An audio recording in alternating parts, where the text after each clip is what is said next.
Here's for the people that say it's too hard. Go ahead, verse 3. For this is the love of God. Now this is the love of God. This is, in a nutshell, he said, this is the love of God. That what? That we keep his commandments. See, this is the love of God, that we keep his commandments. You can't get away from it. And what will make you keep God's commandments? He told you in the Old Testament, fear God and keep his commandments. This is the whole duty of man. Fearing God will get you on that path. So this is, he said, for this is the love of God, that we keep his commandments. And what about his commandments? Go ahead. And his commandments are not grievous. See, his commandments are not grievous. That's what they say, they grievous. Oh, it's too hard. It's too many of them. God know you couldn't keep them in the first place. Well, he wouldn't have gave them to you if you couldn't keep them. If Sodom and Gomorrah couldn't have stopped fornicating and getting caught up in sodomy, he wouldn't have burned them down to the ground. Because that wouldn't have been fair. They could have stopped. God couldn't put nobody in a lake of fire if you couldn't do it. So something is wrong with that. But this is the love of God, that we keep his commandments, and his commandments are not grievous. Two more places. Let's go back to the Old Testament, Exodus 19. Exodus 19. Because we're going to do a quick comparison when God gave the commandments in the old days.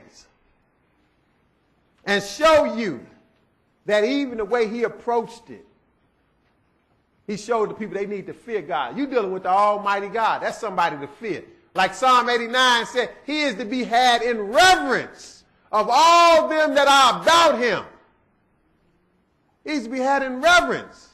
He is to be feared, the Bible says, above all gods. So he was showing you that here in Exodus. Exodus 19. This is when he got ready to come down on the mountain and give the commandments to Israel. He made sure they understood who they was dealing with. And believe me, they feared. Exodus 19 and verse 16. But then we're going to see that, hey, you're dealing with the same God. You're just dealing with a worse experience than they dealt with when it come down to it. 19 and 16. Go ahead. And it came to pass on the third day in the morning that there were thunders and lightnings and a thick cloud upon the mountain, and the voice of the trumpet exceeding loud, so that all the people that was in the camp trembled. See, now this is when God was coming down. They actually getting ready to meet with God. Moses got them ready, he told them what to do, and they getting ready to meet with God, and God is speaking the commandments out the fire. That's what he's getting ready to do. They didn't see him, but they know he was there. So when the third day got here, it said it was thunderings and lightnings, a thick cloud upon the mountain, because the Lord descended in the cloud, and the voice of the trumpet exceeding loud, so that all the people that was in the camp trembled. It scared the people to death. God wanted them to be scared because he wanted them to know who they was dealing with. He wanted them to know. They even told Moses later, they said, look, Moses, we can't take it. We can't take this. You just go talk to that God and you tell us what he wants, because we don't want to deal with him like this. See, and God said they had well spoken. I wish they always feared like that. We can't read all of this, but go ahead, verse 17. And Moses brought forth the people out of the camp to meet with God. Go ahead. And they stood at the neither part of the mountain. Oh, now they going to meet with God. Go ahead. And Mount Sinai was altogether on a smoke, because the Lord descended upon it in fire. And the smoke thereof ascended as the smoke of a furnace. And the whole mount quaked greatly. See, this is what amazes me. You get some preachers belittle all the Old Testament. They belittle stuff like this, and you ain't seen nothing like this. This is an amazing event. God showing up to meet with some people personally and going to talk to them. This is an amazing event. And it was filled with drama and fear. It said the mountain was on fire and smoking because the Lord is descending on the mountain. And he said the smoke ascended as the smoke of a furnace, and it was quaking. He already told you about the thunder and the lightning and the trumpet sounding. You know, that was some scary stuff. Sometimes the thunder can sound so loud you can be in your house and get scared. Like, whoa. That's right. I'm talking about real loud. It sounds like it's in your house. That's right. So can you imagine this? This is something to fear. God is showing you how dangerous he is. Go ahead, verse 19. And when the voice of the trumpet sounded long and waxed louder and louder, Moses spake, and God answered him by a voice. Go ahead. And the Lord came down upon Mount Sinai on the top of the mount. And the Lord called Moses up to the top of the mount. And Moses went up. Go ahead. And the Lord said unto Moses, Go down, charge the people, lest they break through unto the Lord to gaze, and many of them perish. You see, the Lord don't play, do it. He said, Moses, you better get back down there. You better charge them people, lest they, because he told them they couldn't even touch the mountain. He told them they better not break through. Right here, he said, lest they break through and gaze, and many of them perish. The Lord is awesome. He said, I'll kill a bunch of them. Oh, you better go tell them. Straighten them out. Straighten your people out. I will kill them. This is God. But now, the problem is we got all these New Testament preachers that want to do away with this type of stuff and make people think that the New Testament is giving you a nicer appearing God. That, oh, he's nicer, he wouldn't do nothing like that. So let's go to the New Testament and see if whether or not we're dealing with the same God or, you know, how it go. If we need to fear now. Hebrews 12, and this is it. Hebrews 12, and we're going to start at verse 18. Because God don't change.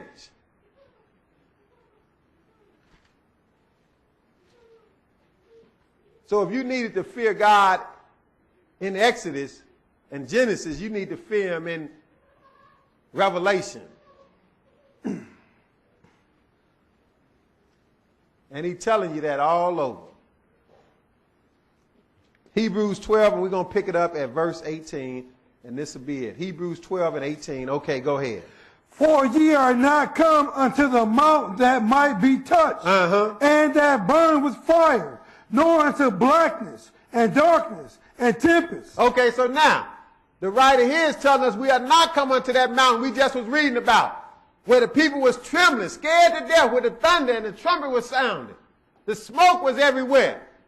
But he said we not come on that mountain. So if you just take this at face value, if you just stop right here, you might say, oh, so we ain't got to worry about all that drama with the New Testament God. Because that's what people want to tell you. See, all the New Testament, Jesus is just so nice and loving. Look, we already read, Jesus said, I tell you, you better fear God, didn't he, in Luke 12. But now we going to see what the writer here is telling us we coming to deal with now. If it's easier, we don't need to fear no more, or if it's even more fear we need. Go ahead, verse 19. And the sound of a trumpet, and the voice of words, which voice they heard, entreated that the word should not be spoken to them anymore. See, that's what I quoted that part. You go into the 20th chapter, that's what they told Moses after they took off from that mountain. Because we didn't even read it all. We just saved a little time. But we'd have read when God started speaking them commandments, them people was way back over there. And Moses had to catch up with them. And that's when they told Moses, they said, look, we don't want to deal with him no more, Moses. From now on, you go. They had respect for God, though. They understood who they was dealing with. Because they had seen too much at that time. But go ahead. What verse you at? 20. Go ahead. For they could not endure that which was commanded. And if so much as a beast touched a mountain, it should be stoned or thrust through with a dart. Go ahead. And so terrible was the sight. Go ahead. And Moses said, I exceedingly fear and quake. See, we saw all the people was trembling, right?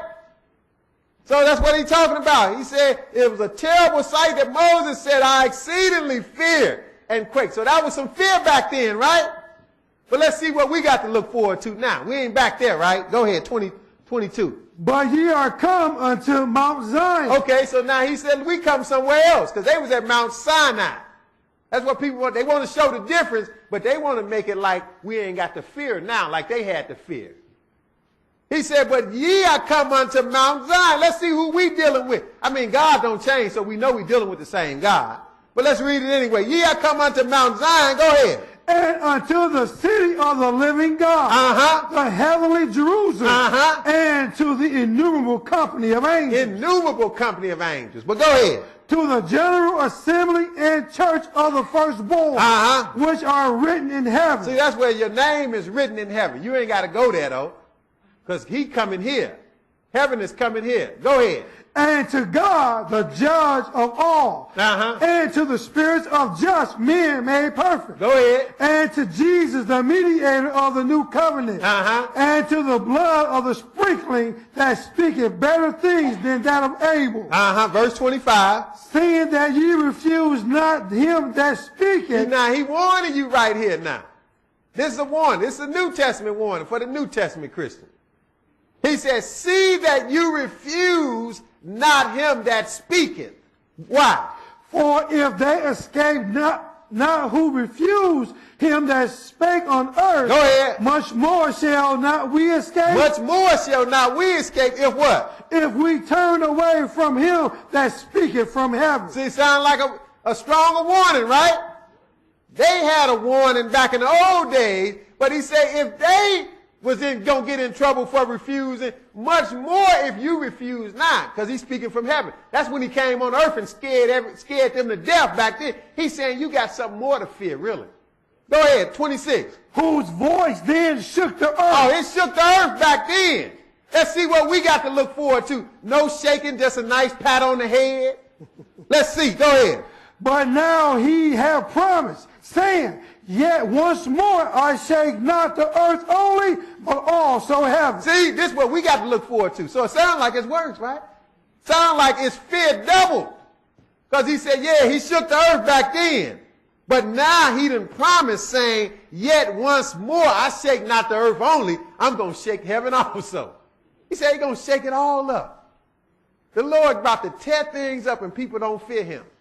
He's about to tear it up. He said he's going to shake things so bad the earth is going to shake real to and fro like a drunkard.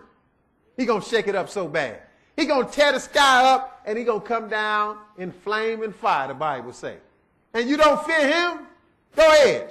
And this word, yet once more, signifies the removing of those things that are shaken, as of things that are made, that those things which cannot be shaken remain. If you're doing his will, you're going to remain, but you're going to do that out of fear. Go ahead. Wherefore, we receiving a kingdom which cannot be moved, let us have grace, whereby we may serve God acceptably with reverence and godly fear. Wait a minute. You mean grace don't do away with your responsibility to fear God?